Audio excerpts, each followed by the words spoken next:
Thank you again to everyone for joining today. Let me turn off the slide so you can see our smiling faces. My name is Matt McGuirk. I am a solution architect here at Source Defense. Source Defense is a provider of client-side security software, so stuff about web apps and specifically the code that runs inside of web pages. We are really grateful today to host a roundtable conversation with the PCI Dream Team. So the folks who we have on the phone today are some of, if not the foremost experts on payment card industry compliance, the data security standard, implementation thereof, complaints, gripes, feedback, et cetera, related to said subjects. And we're really grateful to have them joined. Real quick, an introduction of these folks for anyone who may not be familiar. We are joined by Art Cooper from Trusted Sec. Art has over 45 years of experience in information technology, security, and related topics. Sorry, Art, and has consulted for things like the US government, Air Force, and et cetera. Thank you, Art, for joining us. We appreciate it. We're also joined by Jeff Hall from Truvantis, a principal security consultant there at Truvantis with over 35 years of tech and compliance project experience. Ben Rothke also joins us from Experian, with over 15 years of industry experience, again, in information systems and privacy. Lee Quinton from Trusted Sec as well, a senior consultant and director with more than 20 years of experience in the area.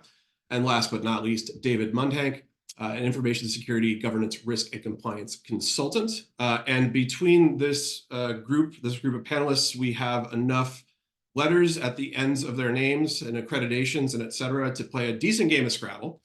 But that is not our goal for today. So what we are going to try to do is talk about changes in PCI DSS 4, the looming things that are coming up almost a year to the day from now in March of 2025.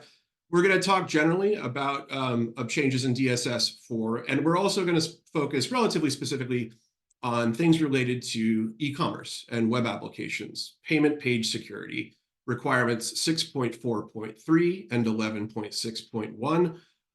In my experience, speaking to folks who are subject to the requirements have been something of a challenge and certainly something new. And so we want to facilitate as much conversation as we can around that. And so, Art, I think if I may, I'm going to start with you. On the last time you and I did one of these, you described client-side security, payment pages, and et cetera, as kind of the Marianas Trench of security issues around payment card data. And I've stolen that phrase and I've been using it extensively. But what I want to ask, the first theme we're going to tackle here is kind of scope. And the question I have is, how has DSS4 changed what is and is not in scope for payment pages? So in terms of iframes, in terms of redirects, in terms of companies doing their own in-house solutions, how has that changed? First of all, I stole that from David. That was his. He can take full credit for the Marianas Trench.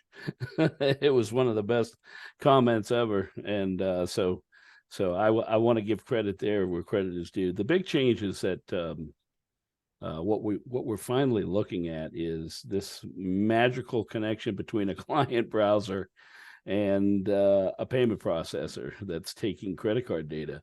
And, you know, for very long now, many merchants would complete only a SAC-A, which is a fairly limited amount of questions because their attitude was, hey, I have a CyberSource or I have, whoever out here processing these payments, and it's just an iframe. So what do I care? And, you know, maybe they weren't that cavalier, but the point is that the way it used to be looked at is, here's the payment processor, here's the client, here's the browser. Any security issues, they're on the payment processor, and the merchant sort of just went away. That's not going to be the case anymore, like you said, with 643 and 11.6.1. Now we're going to do a couple of things that are really smart. First and foremost, with 643, we're going to start looking at all of the scripts that are running on the payment page. And then with 11.6.1, we're going to monitor that payment page to make sure that the integrity of it stays the same and that nobody has tampered with it. And so, in a few simple words, doesn't sound too bad, but there's a little bit of lifting involved. So that's the main thing. And I would say every QSA I have talked to, we're really glad that those requirements were added, because from a security perspective, we've wanted them. Dave, especially, Dave's been an evangelist for client browser security. And I dare say is much more of an expert on it than I am. But that's a huge change in scope because, like I said, most merchants say just, oh, it's Sec A, let the processor worry about it, not the story anymore. I think that sums it up really well. We have a question that came in, and Dave, if you want to take a first stab at this one. We have a question that came in before today's session. And it says, I have a new job. I'll sanitize this a little bit. I have a new job. I've been told that we do not have any PCI compliance issues, which the group can think about that. Compliance issues. However, we are presenting a payment page through various websites, which are managed and coded by the organization's developers. It does do a compliant redirect / iframe to a payment processor. Shouldn't we, I assume the organization, at least have to comply with 643 of the new version and maybe other new requirements to validate our compliance? And this person says, my worries / concerns are at a dead end. So that's the question is, does this organization that's using an iframe and a trusted payment service provider have to do their own new compliance stuff for 643?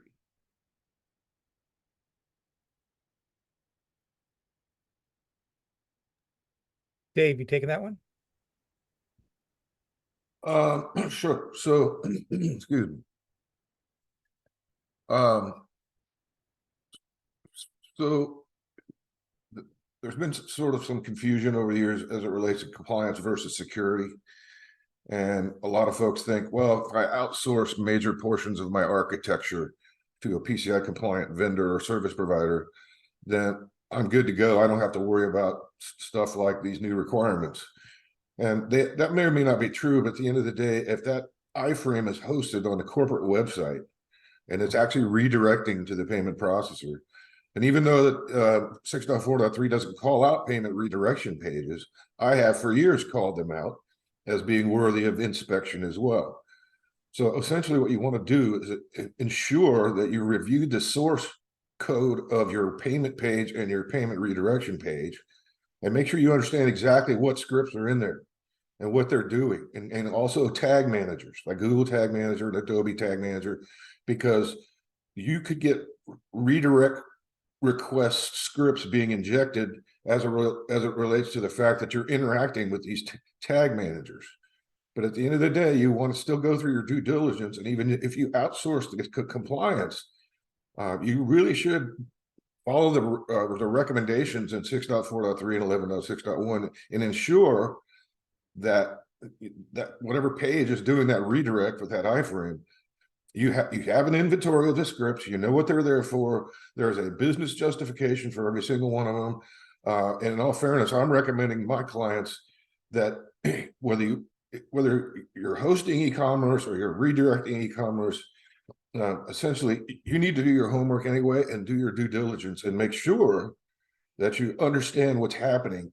And the reason I coined the term Mariana Trench of attack surfaces was because for years and years and years, scientists were trying to plumb the depths of 30,000 foot below the surface of the Pacific Ocean to figure out what was going on in the Mariana Trench, but they could never really get any visibility into that environment until 1960, when a couple guys went down in a manned submersible. And so once they got down there and saw what was going on, they went, holy mackerel, now we have a better understanding of what's happening here.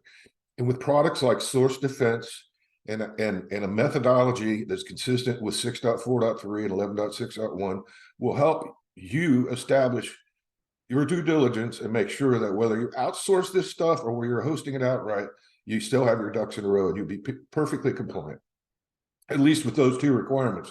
4.0 has a whole bunch of new stuff in it. So, and I'm sure my teammates would love to comment about that as well.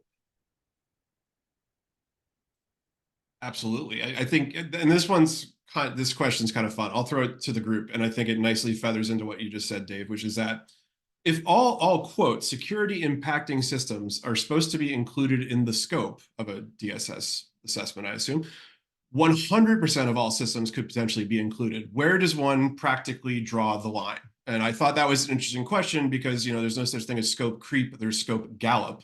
So in you guys' professional opinion, is everything a security impacting system under 4.0? It's a fun one. I hesitate to say 3 hops, but it will always make us laugh.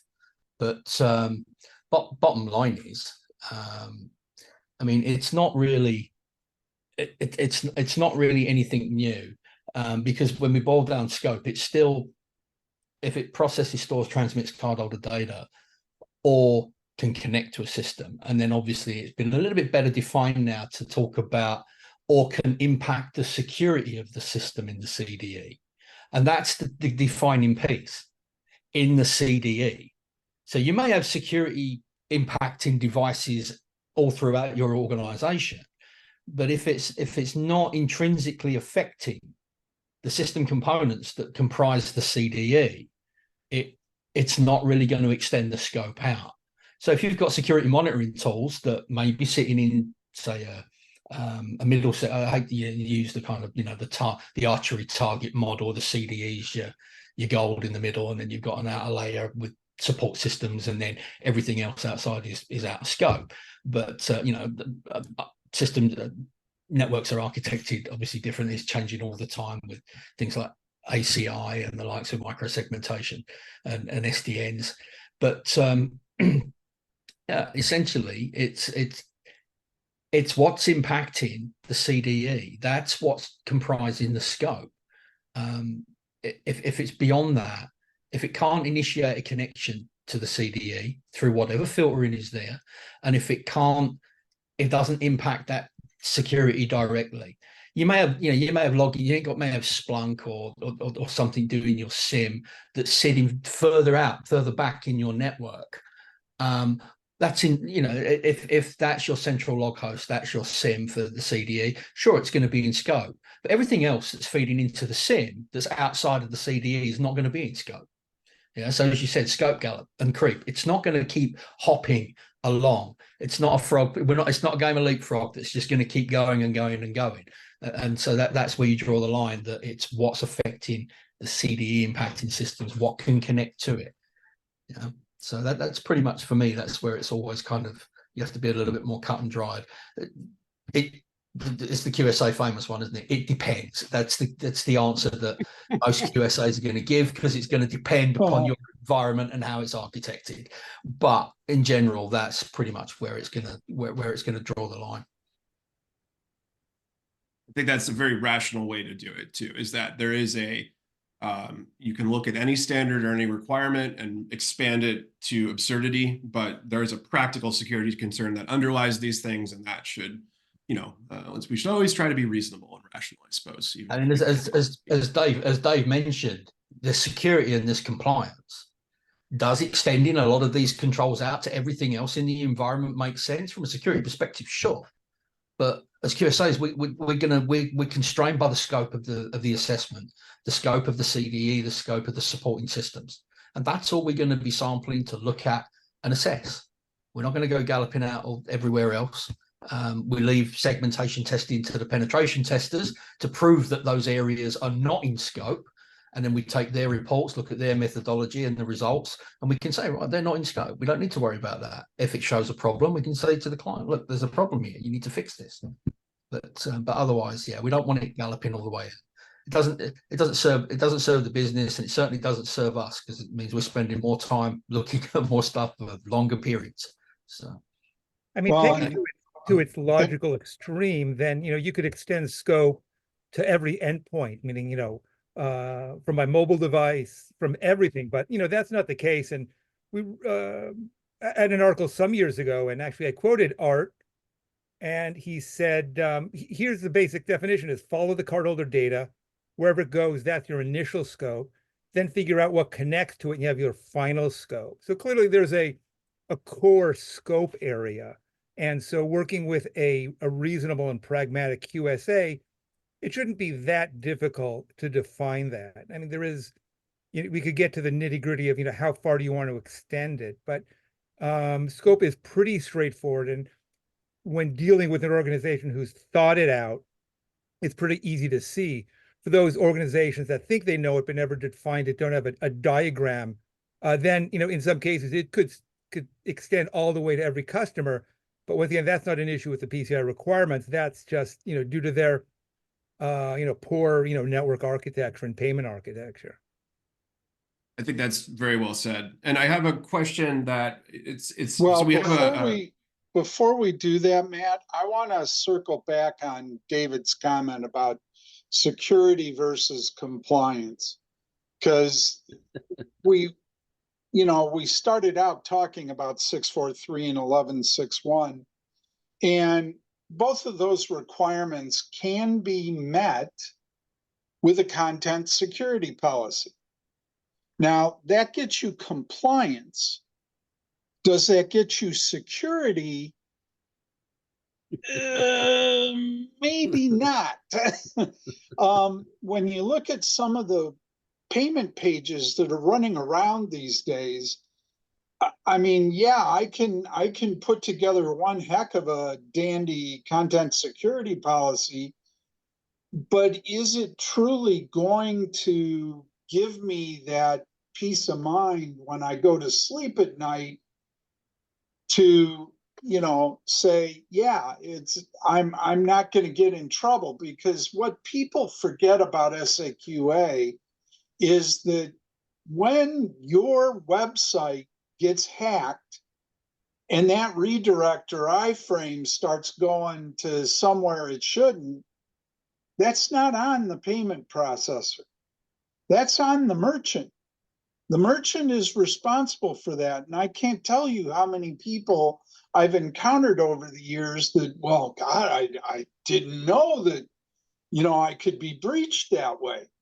And so this is why I think products like yours and others are going to give a better peace of mind and a better sense of security than just trying to do a CSP. And that's not a knock against the council. The council has to come up with standards that everybody can meet, because not everybody can afford to go out and get source defense. I mean, it's just the nature of the world. But for those that are going to be able to do it, they're also most likely a bigger target than Joe's convenience store down on the corner of 3rd and Main. They're a Target, they're a Walmart, they're a Best Buy, and they're going to need industrial strength controls that are much more effective than just trying to toss together a CSP and crossing your fingers and hoping it's going to work. Exactly. Yeah. And what I've seen now, of course, I'm from the vendor, I'm biased, et cetera, but I've been working with folks for 5 years to try to solve the client-side security problem and so on and so forth. What I've seen with CSP is that, just like you said, Jeff, it starts off as a good idea and it becomes so difficult to implement that you have a content security policy. However, it just says anything can happen. It's like you installed a deadbolt in your house and you never locked it. So yeah, it's about that box checking versus an actual pragmatic security solution. And I have a number, it's interesting. This past few minutes have spawned off in a number of different directions. And I think what I would like to follow up on, so I've got like 5 different interfaces here with questions coming in. I think this one's pretty interesting though. Where are we going here? So basically the question is, if I have a web page with a button on it, I mean, I'm a merchant is what we're saying. And you click on that button and then you go somewhere else entirely. You're no longer on my web server or my web application. Maybe it's like branded as my shop or something, but it's an entirely different system. It's literally a button. What's the responsibility of that button provider, so to speak, the person who has the website with the button on it, in terms of 643 and 1161? Because in SAQA, at least, there's some very broad language about. Go ahead. Yeah. Yeah, I was going to say, we'll just keep going in the same circle. That worked out pretty well. So here's the deal with that button. I'm assuming when you click that button, it's just a basic URL redirect to another website. So is there responsibility? Absolutely there is. Because the point you have to understand is how easy that is to do a man in the middle. If I just come in and change the button, clone the website that you think you're going to, then you're coming to Shady Joe's payment acceptance versus whatever it is you really thought you were going to. And scarily, these kids today, I probably shouldn't say kids, these perps, because that's what they are. They're perpetrators. These perps today will suck down a whole website, build it out, and I've seen some of them. They're beautiful. They look exactly like the major merchant or whoever it is that you're buying stuff from. And so the button, yeah, even though the button is just a straight redirect, completely dumps your website, loads up the next one, there is some responsibility. And so what you're going to have to do, even under the SAC-A now, they've added ASV scanning. So there is going to be external scanning of that site that has the button. And the other thing that I will recommend, and this is where I'm going to get controversial with the other guys, so we'll see if they agree with me. Personally, I think 643 and 1161 applies to the website with the button. That's me. I think, why wouldn't you want to know if some crazy scripting has been put on there? And why wouldn't you want to know if it's been tampered with? So what do you guys say? I say that it has to meet those two requirements. It's in the SAQ. I mean, if you look at the requirements, they sit there. As far as I'm concerned, yeah, you need to be doing that now. Well, not now because they're future dated, but as soon as you can get it done, and which is another thing, future dated. I'm actually in an argument with a client right now. They don't want to do anything until April 1 of 2025. Seriously, come on. That's nuts. That's just nuts. Well, the council, it's like talking to a lawyer, because they go to the FAQ and they go, well, the council says that I only have to have one ASV scan now before I file my paperwork. Seriously, you're already doing monthly scans.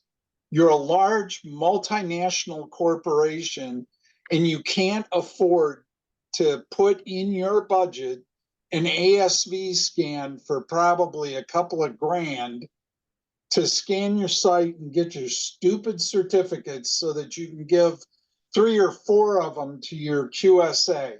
Really?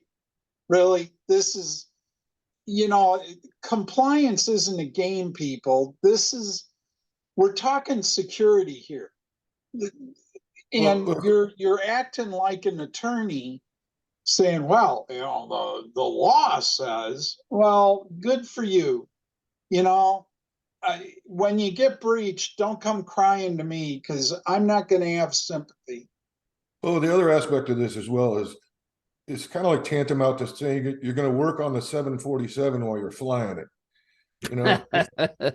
If you've got a high volume e-commerce site and you've already got all these scripts that are loaded there, the marketing people have shoved them down your throat so that, they can collect business intelligence and user intelligence, and you got all these other fourth party scripts, and you don't know what they are, and you can't see them until you get something like source defense. Then you don't want to wait till March 31st of 2025. You need to start on this stuff right now. And it reminds me of when, the council came out with their updated requirements for HTTPS. Remember, we went to TLS version 1.2. Well, they put out a pretty heavy duty deadline for people to comply, and they had to back that up. They had to walk that back because people get to the last minute. There was some good business case reasons for that, David. I mean, I was at a client that we had blades that HP had told us, oh, we're not going to allow you to update the firmware so that you can go from TLS 1.0 to TLS 1.2. You're going to have to buy all new blade chassis. And, oh, by the way, we'll ship those to you in about 3 to 5 years, because you need more than we have on available right now. Well, So I guess my that point was is one that was the case. I same mean, with the there were- gas pumps, Jeff. Remember, My- they were Well, baked in. and then there were all the Asian companies that were dealing with phones that didn't support anything above TLS 1.0. So I mean, it was a good idea, but there were some valid business That's- reasons as to why they had to back away from that. And I think that's a absolutely very real- interesting. I'm sorry. Real- Yeah, I think that's a very interesting part of the web application aspect of this is that it's not quite like a hardware supply chain issue or a even an endpoint software kind of supply chain issue. It's this incredibly fluid thing that is embedded directly for most merchants into the most important commerce stream, the revenue stream they have for the business.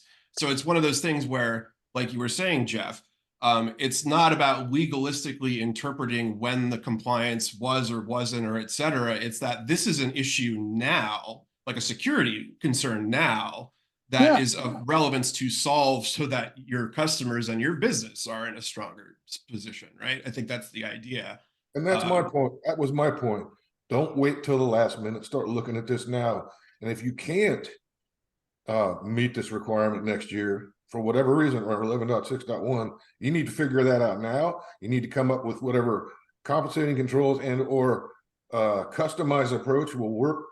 You know, and I firmly recommend people do a targeted risk analysis on this stuff, just to make sure that they haven't missed anything. Because if you miss something and you get whacked, and by the way, cardholder data is not necessarily the only prize, you know, at stake here. What about authentication credentials, right? And that stuff, a lot of times you have to authenticate on a page that's not a payment page. So, and I've seen with using other technology that gets visibility into the client side, I've seen where passwords have been scraped off the screen, you know, harvested and sold on the dark web. So once again, don't wait. Let's start working on this now. I think, Yeah. and I think You know, risk people see- analysis. I'm Yeah, sorry, people go think ahead. 2025 and they think it's so far away. But you know, when you're dealing with payment systems, you're dealing with third parties and fourth parties and lawyers and contracts. 2025, 2026 is around the corner. And especially in IT, you want to order things, change things. You know, time is of the essence. And unless you're a, you know, small mom and pop, you know, podiatry office, you know, companies are going to be going till, you know, a few minutes before midnight to, you know, to be compliant with 4.0. I mean, I agree. Jeff raised the valid point with the April 1 date. The standard is obviously, you know, to kind of tackle 2 points. 643 and 11.6.1 are incumbent upon the payment pages. But does it make sense to expand that to anything else that's linking to that payment page, that's asking for authentication, that's collecting other intelligence beforehand? Yes, it certainly is.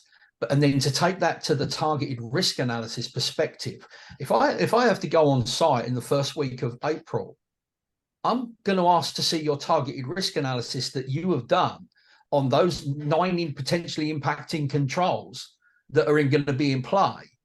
Well, did you get them all done on April 1? It's kind of, it behooves everybody to think about that one, because 12.2 won't exist after March 31st this year.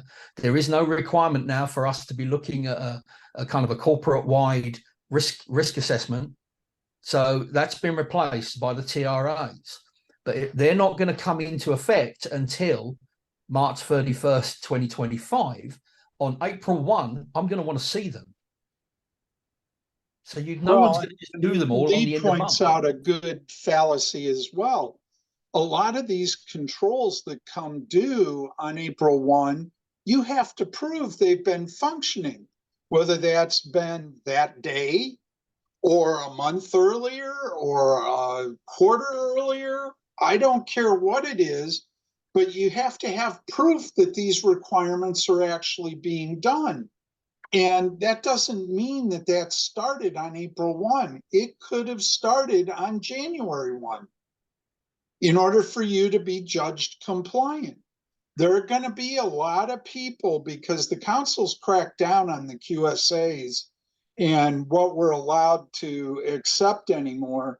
And I think a lot of people are going to go from being compliant to being non-compliant and struggling to get a work plan in place that'll satisfy their bank in a quarter or a half year.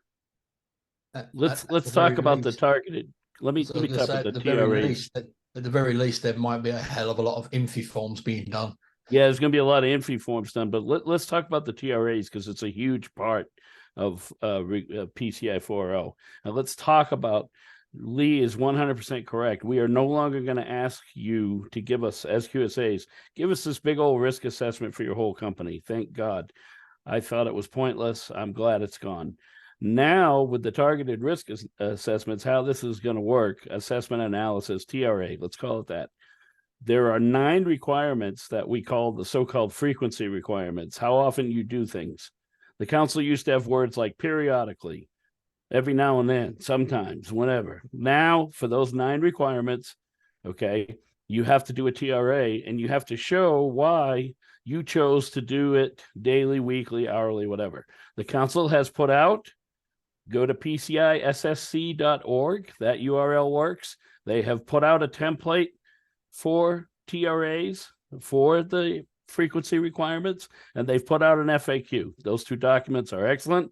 That'll get you through that. The other thing you have to use a TRA for in PCI 4.0 is if you decide to take the customized approach to anything. Okay.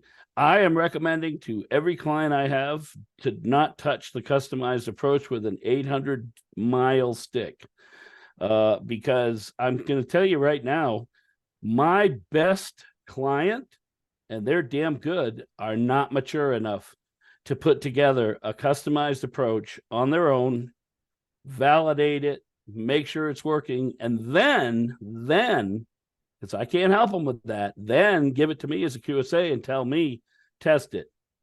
And so the bottom line is it's a lot of work, and it also involves that TRA.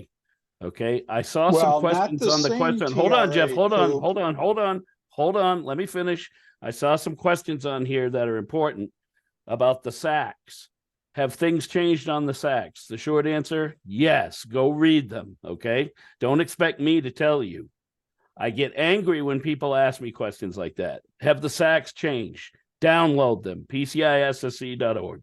Read them, okay? And the same with the TRA. The stuff is out there, and people choose to not look at it. I don't have one client that I think has actually read PCI 4.0. And if they have, they sure as hell don't act like they have. And it makes me angry as a QSA that's been doing this. I was in the first QSA classes up in Boston, and I'm going to tell you right now, this stuff still makes me angry. I don't understand how you can be a merchant or a service provider, have to be compliant to a framework that supports your business, and you don't even read it. End of rant. Go ahead, Jeff.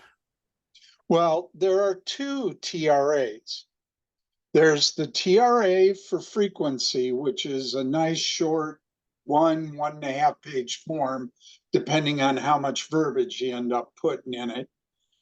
Has one flaw in it, which kind of irritates me, which is it doesn't document the frequency that you're supporting with it. I think it should have that in it. But there is a separate TRA for the customized approach. I said that. And that SOB runs 4 pages. I said that. And I said that there's 2 types of TRAs. There's the frequency ones, the customized approach ones. But those templates don't have to be followed.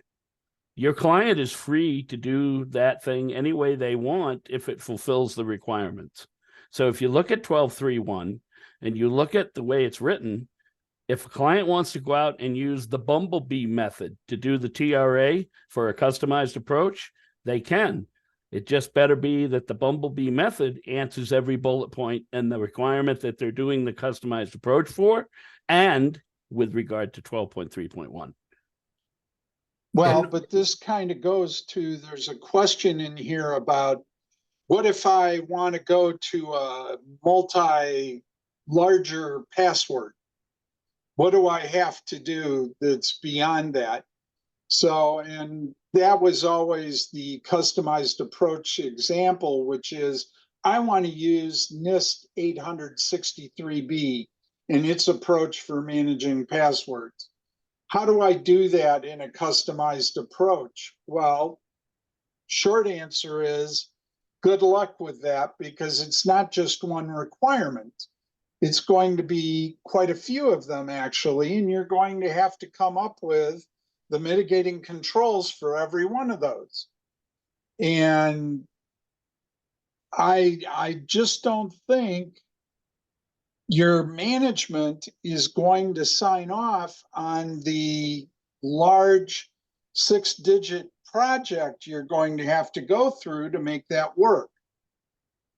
And that's the downside to the customized approach. It's not a simple little CCW.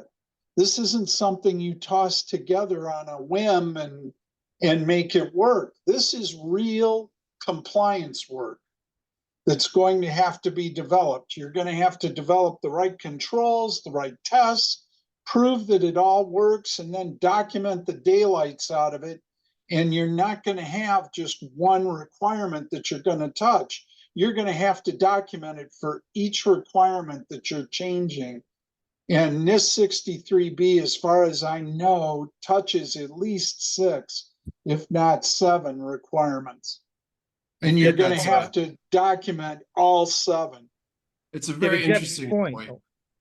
I was sorry. I wanted to make sure we got to some of the questions that had been submitted beforehand. So I wanted to hop in with one of these here. I apologize for cutting you off. Okay. One of the things that seems to be of interest is kind of, again, in the payment page or web app area, the scale of this thing, meaning that what I sort of call it is it has inverse pain, meaning smaller size merchants are being more affected by these new requirements, or it's harder for them to get into compliance with them than perhaps an enterprise. We had this theme come up a little bit ago where, an enterprise should be able to hop in there and just fix it. What, you guys are experts, you talk to all sorts of people in all sorts of disciplines. What have you seen there? Are smaller size merchants hurting more because of this, or is it No, across the board? a smart small merchant is going to go off to a Shopify or somebody of that ilk, and they're going to build their website out there. It's going to be branded. It's going to be managed, updated, and controlled by Shopify. And all they need to do is make sure that their merchandise is listed out there. They integrate their inventory with it and their order entry system with it, and they should be good. They'll get an AOC from Shopify, and that's how they should be doing it. And Lee, it that, looks like you want to hop in. yeah, there. Matt, I was going to say that talks directly to one of the other questions that came before about 643 and 1161 being impactful on third-party service providers, and how does it impact them? Exactly the same way, essentially, because if it just because they ultimately they've still got payment pages. So as Jeff said, the mom and pops that are eligible for SAQA have got these 2 new controls that are in play. But if you're using someone like Shopify to manage your payment solution, they're going to be taking care of a big portion of that. And then wherever your payment page is hosted, because invariably these small merchants are not typically hosting their own website, that's somewhere else. Maybe if it's not directly with Shopify, maybe with another hoster, a web hoster. They will just need to ensure that developer is employing the right detection mechanisms for integrity and security of where that browser is being sent to. Precisely. And that's some of the work that Source Defense is doing, is working with payment service providers to make sure that that everybody's covered in that practical security sense, irrespective of what we touched on it briefly before about the budget aspect of it, which is that if you are a mom and pop chiropodist or whatever, you're not in the market for enterprise grade software security. So it needs to be handled at maybe that platform as a service level, or et cetera. Here's another one that I think is kind of interesting. And let's try this. You guys can be neutral, of course, and have your own opinions. The quote, though, is, "I'm a merchant with 12 to 15 public-facing web payment pages. In your experience, how have you seen organizations like mine approach 643 and 1161, if you have seen that yet?" Well, I mean, so the assumption here is they're all on different platforms. and they're going to have their own CSPs. Or if they've signed up for a tool to do it, they've got the tool managing it, because I've seen it both ways, where one division is using the CSP and the other is got a tool. Hopefully somebody licenses it for enterprise use and it can be used across the board, but usually it's a hodgepodge, because what's typically caused that is acquisitions. Yeah, I mean, it falls into that "it depends again" category, doesn't it? Because how many FTEs have they got managing this environment? Yeah, I mean, what's it likely to scale to over the next few years? If it's 12 to 15 now, is it 12 to 15 with one person that's going to be managing all of that? If there's, you know, a few knowledgeable people that are going to be ensuring that, you know, the JavaScript is behaving the way it should be, the CSP's in place, maybe they're using SRI to take care of the integrity, fine, you know, you can do it that way. As someone had said previously, this is the lowest common denominator that the council needs to put in place. So these are what they recommend as kind of the low bar. But as things start to scale, as things get more complex, then a tool makes sense. It has to. It takes a lot of the pain away. At some point, pain is going to outweigh, you know, the value aspect of trying to do it all yourself. I think that's very well said. Yeah, I mean, it's like anything with technology, right? Is that the tool should be better. We could all go out and just, I don't know, you know, hit trees as hard as we can with our fists until they fall over, but instead we invented axes, right? That's part of the I mean, bottom line is it's the old PCI axiom, isn't it? It's people, process, and technology. They all work hand in hand. They have to. I got an interesting question, which is PCI, that, oh, Ben, please go ahead. I was going to say, you know, the PCI acronym was pay cash instead. That's a fairly radical opinion in the age of cryptocurrency and card not present, et cetera. But I dig it. I like the kind of. But to you know, to Lee's point also is really consider, you know, outsourcing as much as you can. I'm sure at some point we'll speak about tokenization, but you know, organizations really start thinking about how do we get rid of all this cardholder data. That's something they should be thinking about and have a long-term plan for that. But because, you know, most organizations are doing that. They're saying, hey, we don't need it. It's too much of a headache. There's much more effective, pragmatic ways to do it, you know, so start on that path. Here's an interesting one, is that what would you as experts expect to see in terms of reporting around this area? Like when the controls are in place and the audits begin or the assessments begin, what would look like sufficient reporting for you, documentation, depth, et cetera? To give you an example, you know, the justification for scripts, right? One could argue that a justification is, this makes us money. This drives revenue through the website. It's not a good one, but it's a justification. So the question becomes, what's a good level of depth in this area? Well, I mean, for 643 and 1161, you're going to need to know, what is your script inventory? Do you even have one? And is it complete? I have a set of tools that I run on clients, and it gives me a list of all the scripts that load. Is that equivalent to the list they have? Because if it's not, I'm going to be asking some pointed questions about how come this isn't in your inventory and it's in mine. The next thing is, you know, justification has to be more than just because. You know, you have to have a good justification. You just can't say, well, because my manager told me to put it in there. No, sorry, wrong, not good enough. In the case of 1161, I mean, I'm not only going to want to see your CSP, or if they're using a tool, how it's configured. I want to know that it's generating alerts. Is it generating? In the case of a CSP will generate a report. Does that report go anywhere? Does it get fed into the scene? Is it generating generating alerts out of the seam when something in there is not supposed to be in there? What kind of monitoring is going on? Because if you can't prove it, then it's not being done. Another important point that we need to reemphasize, and this is really important because of and just like with 3.x, it is the customer, the merchant or service provider, is their responsibility to establish their scope and validate it. Then it is the QSA's responsibility to make sure they got that exercise right. And as it relates to the, justification for anything in the CDE, number one, if it presents some sort of security risk to cardholder data or authentication credentials, then it ain't going to fly. And the QSA is the final arbiter of all of that, especially as it relates to the customized approach.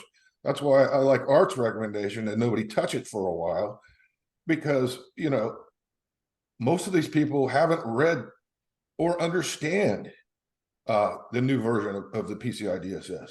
And they've been, and we've had very spirited discussions, all of us, with our clients over compensating control worksheets. That a lot of times has been a rat hole, but at the end of the day, it's the QSA's responsibility to hang his hat on whether that's justified or not, which means we have to do our own testing and we have to defend our testing. So it's important that people understand that. And I'm not really looking forward to having even more spirited discussions with my clients over whether or not their customized approach for any given requirement is worthy or not. Because at the end of the day, if I say I don't like it, I don't trust it, and it's not defendable, that's it. That's right. It is it. You use independent judgment, David. That's exactly what we do. And a lot of times they'll play musical QSAs when that comes up. Oh, yes. At the end of the day, I'm not hanging my hat on anything that I wouldn't want to bank on. Right. And that's the bottom line. And that's the bottom line. When I used to be the trainer for all the QSAs, I used to teach all of you folks as QSAs, you are to use independent judgment. If the client doesn't like something you've said, there are a lot of QSAs out there. Go find another one. My company backs me. I know you gentlemen work for companies that back you. And when we as QSAs make decisions, our companies are going to back us. Now, for the merchants, if they want to play hippity hop, the barbershop, bring in another QSA or 2 or 3, that's great. If they have the budget to do that, that's great. In the long run, my experience has been that they end up getting breached. And I'm not an I told you so, but I can tell you right now, some very big breaches. I had told those organizations, as Jeff has done, Lee, David, and Ben, I'm sure as well, we had told them, you're going to get breached. And don't call me when you get breached, because it's not if. This is what we as QSAs have to do. We have to use independent judgment. That doesn't mean that I'm not reasonable. I have some very large clients that have ISAs, internal security assessors, in their organization. They go through the same training that QSAs go through. And typically, if the ISA and I are in agreement, I don't see that it's a problem. I think that's an important point also. A lot of organizations don't know is the QSA is external. You could have the equivalent of an ISA.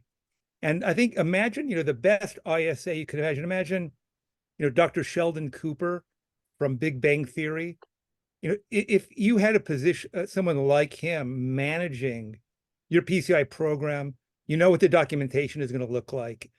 He's not someone who's going to be oblivious to what scope is. And you need that type of person who really knows the infrastructure, really knows the standard. If you want to buy an ISO standard, 27001, you're talking $150, $200. Everything from the council, everything is free. So have that person understand it, be able to document it and speak to it.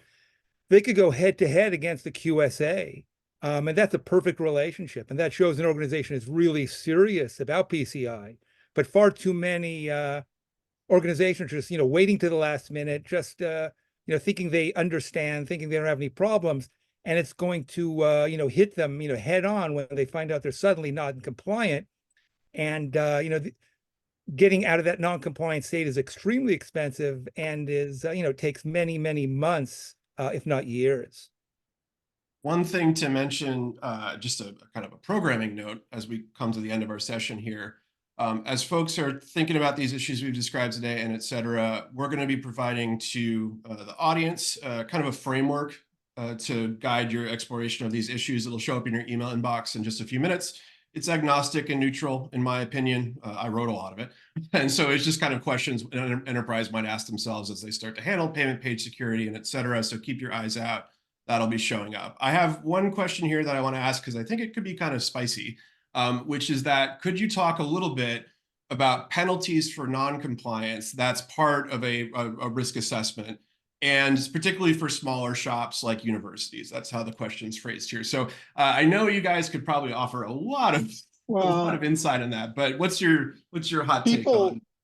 The first thing is people don't understand how quote unquote penalties actually work. There are a number of ways that things come down. The big thing is when you have a breach, what happens is the card brand goes to the bank and says to the bank, we're going to charge you $1 million for this breach. Then it's up to the bank to go to the breached merchant or the breached entity, because it could be a service provider. And they go, we're going to dump on you $1 million penalty.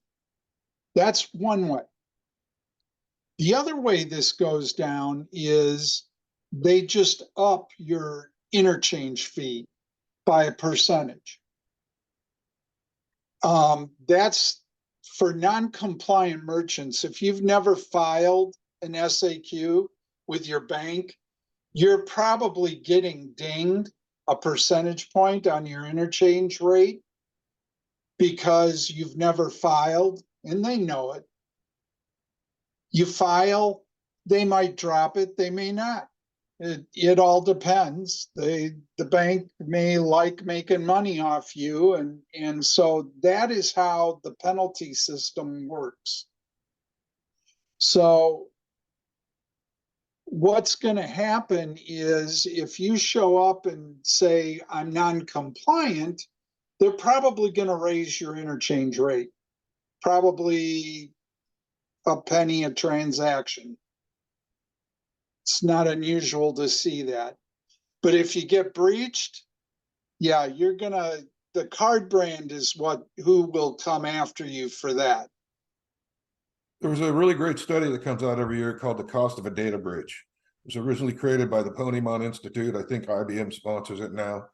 And every year they take statistics from real world breaches and essentially they break it out per category and whatnot. But what they've proven over and over again, that there's a lot of different costs associated with the total overall cost of a data breach. There's the hit to the brand. There's the forensics analysis. You know, if you get breached, Visa sends in their forensics people. They charge you for that. You got to have some other QSA firm come in after they've done the cleanup, and you get charged for that so that you can become compliant again. Then they make you a designated entity, which means now all these other requirements within the PCI DSS that you didn't have to salute before, guess what? You now have to salute them. You may have been a level 2, 3, or 4 merchant. The card brands would say, okay, you're now a level 1 merchant. So you have to do a full ROC when maybe you were doing an SAQ. There's all kinds of costs associated with a data breach, not just, you know, how many credit cards were sold on the dark web. Yeah, or DESV, that's a fun one.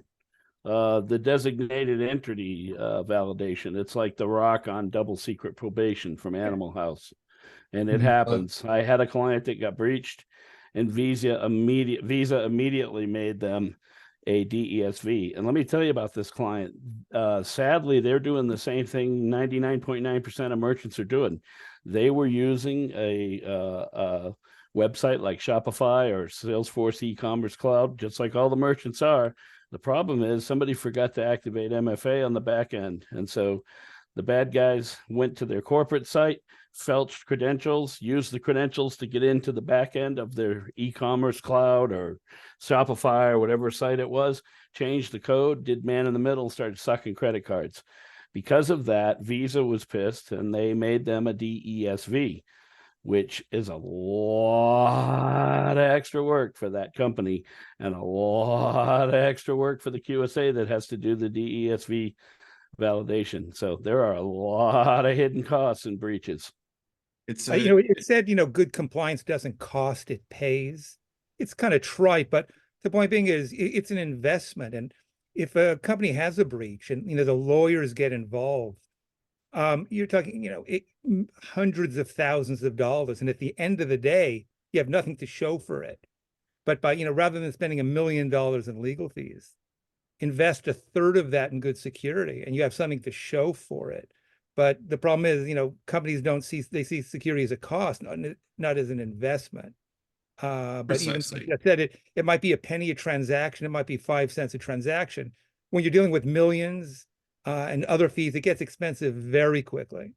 I totally agree. And I think that's what that's what I try to keep in mind with the compliance. I don't think anybody's like, hooray, compliance, but it is a genuine benefit to the organization and to the customer to keep the data secure and to keep it, keep it all humming. I think we've covered quite a bit of ground today. We've talked about scope and urgency and compliance, obviously solutions that are related to 643 and 1161, ways to do this. I think if I were to kind of sum it up, it sounds like this is coming. I mean, there's no doubt about that. It is a relatively complex issue and novel, like new to many merchants out there. And it's also causing a good deal of consternation, which is why it's important. Sometimes when I hear, hey, we have 18 months to complete a project, I don't think so much in my head that those 18 months start now. It's not that in 18 months I get to start it. It's that literally today is one less day. I think, we just have a very short amount of time, but I want to do this. Can somebody maybe just give I love this question, a couple sentence answer to what the heck does 3.4.2 actually mean? I just like how that question's phrased, so I thought it should get some attention. Yeah. Art, I believe you're on mute, although it does look like you're trying to answer. See, yeah, that one is I'm not as familiar with the new requirement numbers yet, so I think it's the one with partition level versus file level encryption, is it not? No, 10.4.2. That's 3.5. What's one's 3.4.2? It's the logging requirement, right? So we've got a defined set. So we've got logging requirements that are incumbent upon all of that kind of the security monitoring systems that are in place, as well as those in the CDE. So they are obviously, for quite apparent reasons, all those logs are in scope. That's and then right. What 10.4.2 slips in is that all the other logs that might not be coming from those, if we think of them, those systems that are going to feed the incident response plan when that gets triggered, what's feeding the SIM to help it correlate and alert. Any of those other logs, they also get reviewed periodically, but just they don't need to comprise that set of logs that are going to fall under the automated monitoring solutions that are going to come in 2025 and things like that. I think that sounds succinct to me, not my area of expertise. So I hope that answers what the heck 3.4.2 was. Unfortunately, we're at the end of our time. I want to thank all 5 of you, Art, Lee, Jeff, Ben, and Dave. Thank you so much for your expertise. For anyone in the audience who doesn't know, the PCI Dream Team has recently, but it was this last spring, published a book, The Definitive Guide to PCI DSS version 4. I read on the Amazon review, it is a refreshingly honest take on compliance and how to meet it, which I thought was a high compliment.